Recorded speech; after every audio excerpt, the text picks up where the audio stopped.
It's my life, you know, kind of the way your life is. So many things happened on the front steps of that church. My first communion, confirmation standing out there. All graduations took place like at the Opera House, the old Opera House we took down. We got to be seniors, my class of 38. We had the first graduation from church with a future cardinal, Aloysius Mensch. So that was a wonderful day. On my wedding day, 70 years ago, no place to have a reception in the basement. It was all dirt, you know. My hubby, when he was buried, his funeral, they carried him in and with his flag draped casket. I was so proud of him. Anyway, so yeah, I wonder how I'll get out of here. They'll say, she's too fat for me. Okay, you know, just for one thing, the steps mean a lot to you. It's just a material thing, it isn't, but it's all the different sacraments that we had in our church.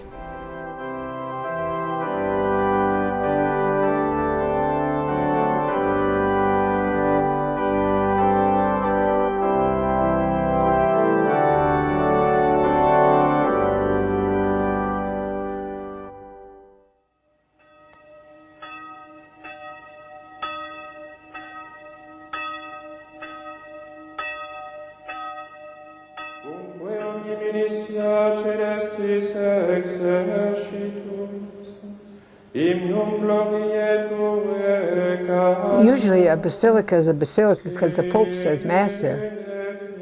This is called a minor basilica because it was where the first bishop came in Dakota Territory.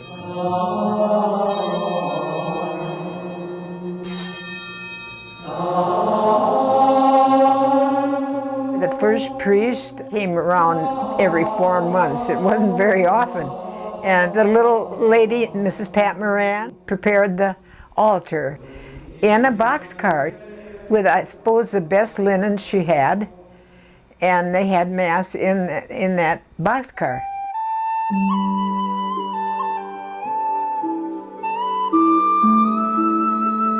The first bishop here was Bishop Marty of Dakota Territory, the large territory. And they found it very difficult to get around. They had to go in all kinds of ways. If they could go on the train, they were really lucky. Bishop Marty was, I won't say a more earthy bishop, but he was certainly closer to the Indian people. 1883, they even had Sitting Bull come. And for his autograph, for 25 cents, you could have his autograph at their fair. And where did they hold the fair? Up in the old Opera House. You know, it's just marvelous how they made use of the buildings. Our church had to because it wasn't big enough. And I can remember when I first joined Tabernacle, there was no place to meet. Now we've got 5 or 6 or 7 places to meet. But they met at Doc Wink's house. So I'm thinking of all the good things. Anton Klaus built this, what we called the Opera House. It wasn't big like our one we built in '93, but when they were deciding the 47th parallel, how our state was going to be divided, and they talked about it up in the courthouse and down at the Opera House. Anton Klaus, he deserves all praise because he really went campaigning for his church, the old wooden church. He gave us the land because he surveyed that whole end of town. Jamestown was really lucky that he stopped here. He didn't care about Fargo and he didn't care about Valley City, but he liked Jamestown. So that's really our luck. He vowed and determined that he would have a hotel standing from the day he got off the train in 1878. There he is, he's come to town and he had to sleep in this little ramshackled house, you know. Not that he expected better, but he thought other people should have better. He thought so much about the immigrants that came to town. And, you know, the immigrants are who built our church, really, when you look at it. And he built this big immigrant house with some other people helped him, but it was predominantly his money. Over by, as you cross the railroad track, the first bridge, as you cross the railroad tracks, there's some land in there that the Northern Pacific leased him. And the building ran 250 feet long, and it was 75 feet wide, many rooms, many chimneys, because each one of those rooms had to have a cook stove or a way to keep warm. They sold for 50 cents a night.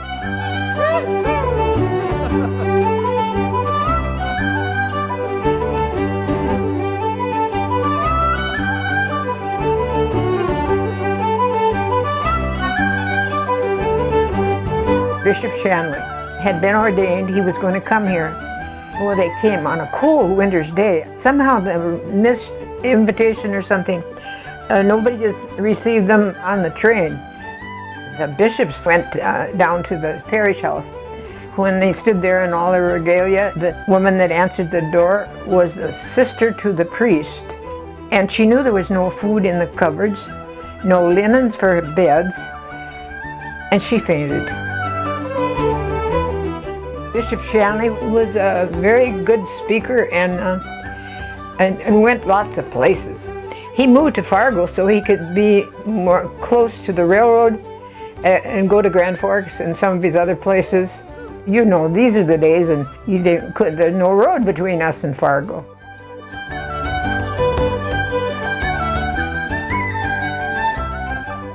Father Garrity came here from Ireland. He always said, there's no green, Mary, like the green in Ireland. 1909, he got a call from Bishop Shanley. They were buddies. They really liked each other. Isn't that nice? So Shanley said, come on down here, I have something to show you.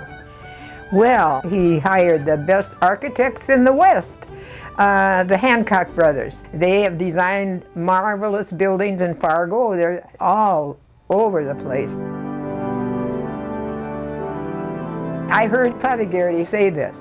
He said, when Shanley rolled out the plans for the church, I pretty near fainted. They were so grandiose. He didn't think he was up to doing that, raising the funds and getting everything whipped together.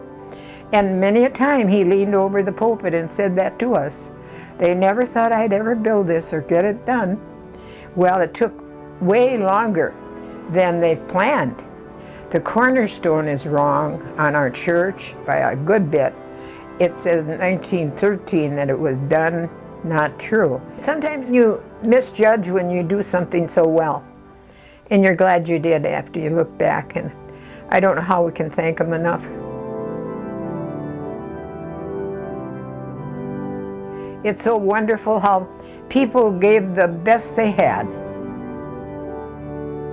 The picture of the stained glass window in the church, that's Mr. Munich. He did the first shovel of dirt in the first church, and in the second church he threw the sod over. All the closings, when I talked to them, they said, they were proud of their grandpa. He's the one that brought in a load of rock every day and it wore him out. That's supporting our church to this day. We were so blessed with such a wonderful committee. Those were working men, like Charlie Klaus, treasurer of the board, and Andrew Blewett. Mike Murphy was the chairman. He was very capable because he had a kind of a construction company himself and was a good carpenter and had taste in his mouth to do it right. One morning he discovered that the Hebron brick that had been sent to them had flaws in it. He returned them and got a new load, but wouldn't let the workmen put it up. The cross that's at the apex of the church, I know, he angered the workmen because he asked them to please take that down.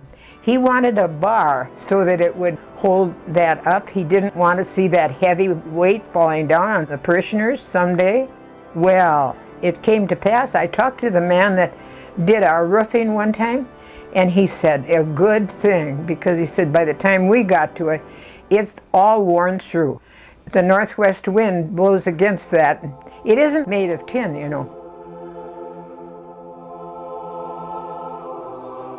Jeff Shiley He was a contractor for building our church. He came from Montevideo, Minnesota, and he brought with him somebody that I learned to love. It was Mr. Horton. So I got Mr. Horton when I was going to register the church. I said, I want you to walk with me around the church and tell me what you know. I was kind of picking his brain. So he told me about the stonesmiths and how they had, he thought, at least 5 tables, where it sort of had a screen where the debris could fall down, but the big rock they're working on, he said, Mary, I've seen a man doing a windowsill. He'd work all day on it to get it just right. Those men were so proud of their work. The windows were installed at 1918. Pierce blew it, gave all the windows. At that time it cost $5,000. Well, I'll tell you, I've talked to workmen that worked on them, you know, put up the protection things that we now taken down. But they said, why, they're the finest windows we found in the whole upper Midwest. No kidding. Now this is from workmen now that have worked on all kinds of windows. And he said, they're done, for sure, they're done by Germans. See, they know what they're talking about.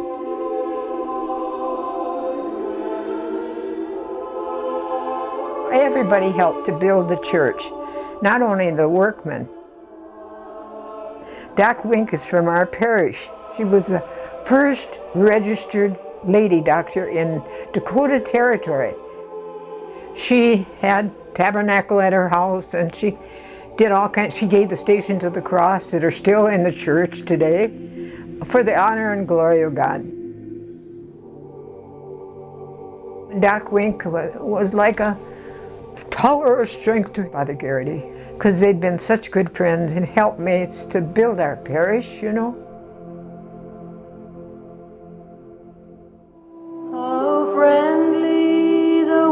Bishop Shanley's house was big, and Father Garrity always referred to it as a shack. I'm going to live here till I die, and then when I'm gone you can build whatever you want.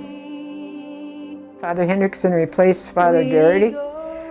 He took me to Bishop Shanley's house before they started to wreck it, and took me to the attic. And I could have had anything up there. He wanted me to take it home. Oh, like I would have died to take home the stand-up desk. No, but you look at my house, I don't have a place for something quite like that. But it would have been so charming. From Era to Alba, my guide, in this land I will stay, you foundations to lay. Back to Mrs. Pat Moran, you know, how they made the first altar, so desiring to have Mass. We just take it for granted, but I guess as we get older we won't be that way. I've learned now that you should stand up, because other people don't know, they haven't come that way. I was 14 years at Canteen. I just had a wonderful experience there with young people, and I don't know, I think we have to give them this gift as part of our faith, to know how we came, isn't it? Don't you want to tell your kids about your family? And your faith is so important. I have a homing instinct of feeling good about going back there because they've been baptized there, they had their communion there, and they've grown to love the church and the care that people have given it from the past, given so much of their larder. I mean, really, the working man in the old days, the railroad men that didn't get so little, and they were such good givers. So, yeah, I think that we have to earn our heritage. We do. We got to defend it and take care of it. We can't just write it off. I look at my faith, all kinds of things contribute to your faith. And it could be brick and mortar, you know, or whatever. My memories are so fresh and wonderful about so many of my contacts with the people that are just about all gone. And they were the body of Christ. Forever with you by my side.